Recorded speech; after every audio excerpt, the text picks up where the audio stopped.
चंद्र ग्रहण यानी lunar eclipse एक प्राकृतिक घटना है जब पृथ्वी अपने रास्ते पर चलते हुए सूर्य और चंद्रमा के बीच आ जाती है और उससे चंद्रमा पर छाया बन जाती है। इस दौरान चंद्रमा का रंग लाल या भूरा दिखाई देता है।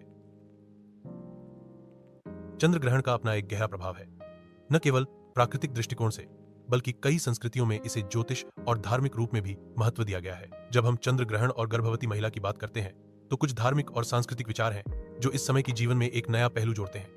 गर्भवती महिला और चंद्र ग्रहण। कई संस्कृतियों में यह माना जाता है कि चंद्र ग्रहण के समय गर्भवती महिलाओं को कुछ विशेष चीजें करने से बचना चाहिए।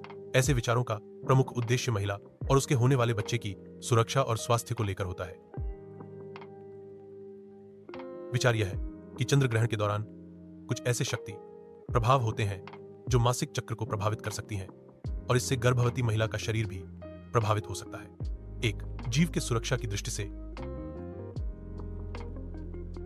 चंद्र ग्रहण के समय कई बार कहा जाता है कि महिला को ज्यादा काम नहीं करना चाहिए, खासकर वो काम जो उनकी शारीरिक या मानसिक स्थिति पर बोझ डाल सकते हैं। यह रीति संस्कृति विरासत का एक हिस्सा है जिसमें कहा जाता है कि ग्रहण के दौरान शरीर पर होने वाले प्रभाव से बचना चाहिए।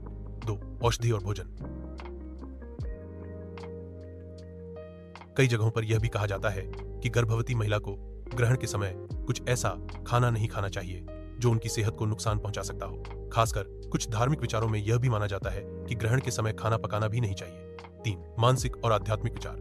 चंद्र ग्रहण के समय कई बार आध्यात्मिक सफाई और धार्मिक कार्यों पर भी जोर दिया जाता है। गर्भवती महिला को अपने मन को शांत रखना चाहिए और किसी भी घबराहट या चिंता से दूर रहना चाहिए ताकि उनके और उनके होने वाले बच्चे की सेहत पर कोई प्रभाव न पड़े। सांस्कृतिक विचार। हर एक संस्कृति में चंद्र ग्रहण और गर्भवती महिलाओं को लेकर अलग अलग विचार होते हैं। उदाहरण के लिए कुछ धार्मिक संस्कृतियों में यह माना जाता है कि चंद्र ग्रहण के दौरान गर्भवती महिलाओं को सुरक्षा के लिए घर के अंदर ही रहना चाहिए और उन्हें किसी भी प्रकार की धूप, हवा या पानी से बचना चाहिए। अंततः ये सभी विचार धार्मिक और सांस्कृतिक दृष्टिकोण पर आधारित हैं और उनका कोई वैज्ञानिक प्रमाण नहीं होता। आज के समय में ग्रहण के प्रभाव से बचने के लिए कोई खास ऐसे उपाय नहीं किए जाते, लेकिन लोगों का अपना विश्वास और परंपराएं हैं जो उन्हें अपने जीवन में महत्व देते हैं। आपका इस पर क्या विचार है?